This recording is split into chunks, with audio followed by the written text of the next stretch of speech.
안녕하세요. 그리스도학 831학원의 원장 남덕우입니다. 반갑습니다. 자, 오늘은 선생님이 영남중 1학년 내신 분석 해보도록 하겠습니다. 22년도 1학기 중간고사였고요. 야, 중학생이 드디어 시험을 치르기 시작했습니다. 많은 학교들이 중학교 1학년에 시험을 보지는 않습니다. 어느 특정적인 학교들이 보는데 영남중 친구들 복 받은 줄 아세요. 왜냐면 다른 친구들 이제 시험 같은 것들을 여러분들은 좀 빨리 경험을 하게 되는 거기 때문에 학습에 대한 어떤 긴장감이나 준비해야 되는 과정을 학년이 넘어가는 상태에서 2학년 때부터 준비를 하면 좀 늦을 수 있거든요. 그래서 어떻게 보면 복 받았다라고 얘기를 해드릴 수가 있을 것 같고요. 이렇게 얘기하면 좀 뭐라 그러지? 안 좋을라나? 욕할라나?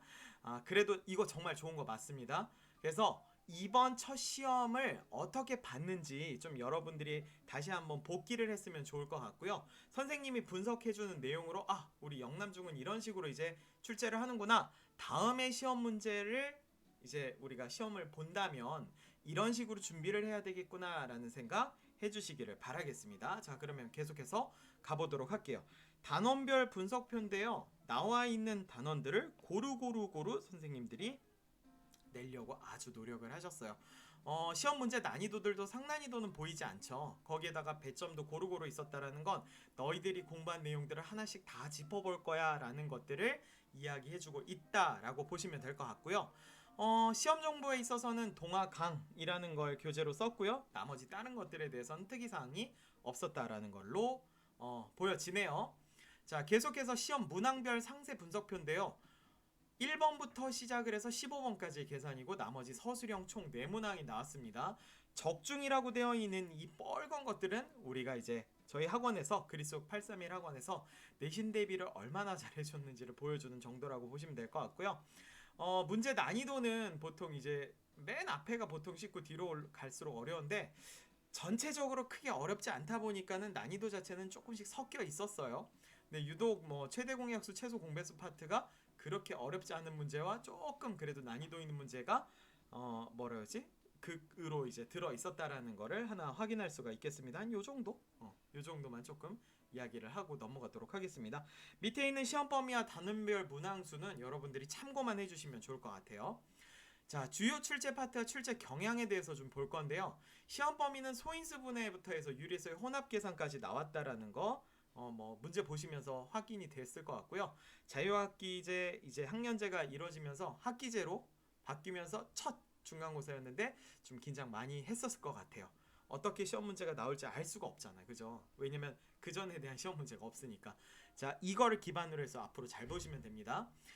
타 학교에 비해서는 난이도 어렵지 않습니다. 자, 그리고 쉽게 출제가 되었다는 건 선생님들이 가볍게 한번 너희들 어떻게 시험 보는지를 확인해 보겠다라는 걸로 받아들이시면 좋을 것 같아요. 주요 출제 파트가 전체적으로 이제 밸런스 있게 나왔다라는 거, 그 다음에 특징이라고 한다면 평이하게 출제됐다라는 거 한 번 더 밑에서 짚어드렸습니다. 자, 출제 경향 계속해서 볼 건데 중간에 주요 출제 파트랑 문제 특성은 또 나왔네요. 앞에서 한번 했으니까 요거는 단순하게 그냥 이렇게 강조하는 거구나라고 생각을 하시고 서술형 특성 확인 한번 해보도록 하겠습니다. 서로서와 소로수 개념, 서로서 소로수는 뭐야? 서로서와 소수 개념 알면 어렵지 않게 풀 수 있었던 기본 개념 문제였기 때문에 디테일하게 짚고 넘어가는 건 하지 않을게요. 2번 같은 경우의 문제는 어쨌든 약수 개수에 대해서 공식적인 부분을 좀 알고 있었다면 문제 풀이하는 데 있어서의 뭐 어려움은 없었다. 약수 개수의 합과 곱 이런 거 여러분들 공식 같은 거 조금 기억해 주시면 좋습니다. 자, 그리고 3번 문제에서 보시면은 연산 문제였어서 실수만 방지한다면 뭐 나쁘지 않았을 것 같다라는 내용이고요. 4번에서는 혼합 계산해야 되는 문제였죠. 여러 번 이제 계산을 반복해서 해야 되는 계산 능력치를 물어보는 문제입니다. 지금 이렇게 쭉 내용들을 듣다 보니까 어때요? 그죠? 계산 능력을 물어보는 문제들이 꽤 많구나라는 생각을 하실 수가 있겠습니다. 고난도 문제에서도 계산 능력이 주였어요. 보면 숫자가 이런 숫자들 나와 있는데 크잖아요. 그죠? 최대의 공약수 구하고 그 공약수들 찾는 것들은 여러분들이 형식은 할 수 있는데 이런 식으로 숫자가 크게 나오면 계산하는 데 조금 집중을 하셔야 된다라는 거.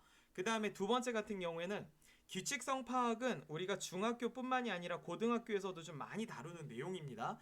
문제를 풀면서 규칙적인 어떤 내용에 의해서 숫자가 어떤 식으로 이제 정리가 되는지, 식이 어떤 식으로 정리되는지를 활용하는 문제인데, 이런 문제는 당연히 고난도가 될 수밖에 없고, 중학교, 고학년, 고등학교 넘어가더라도 규칙성 활용하는 문제들은 난이도가 항상 높게 출제가 된다는 점 기억을 해 주시면 좋겠습니다.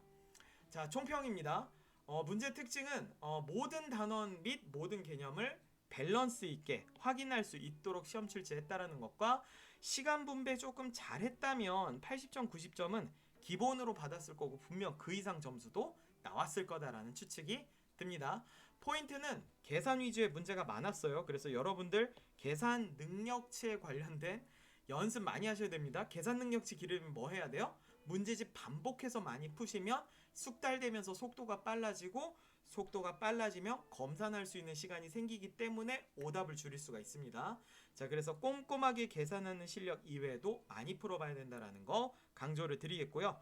앞으로 이제 공부에 대한 방향성은 일반적으로 무난한 유형들의 출제가 되다 보니까 일반 시중 문제와 학원에서 준비해주는 문제들을 좀 계속해서 탄탄하게 연습하셔야 된다는 것과, 좀 주의한다면 기말고사는 아마도 중간고사가 쉬웠을 때 변별력 있는 문제들로 출제가 될 가능성이 높으니까 응용 문제들 좀 챙겨가야 된다라는 거를 기억해 주시면 좋겠습니다.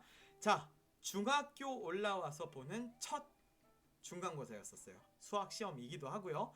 여러분들 많이 긴장도 하고 친구들이 많이 모여있는 상태에서 시험 치르는 거, 그런 환경 익숙치 않았겠지만 이번 시험을 발판으로 해서 다음 시험 잘 볼 수 있게 준비 잘 해주시면 됩니다. 오늘 분석 내용이 도움이 되셨기를 바라면서 다음 시험에도 꼭 잘 볼 수 있도록 세팅 열심히 공부해 주시기를 바라겠습니다. 분석 영상 듣느라 수고들 많으셨습니다.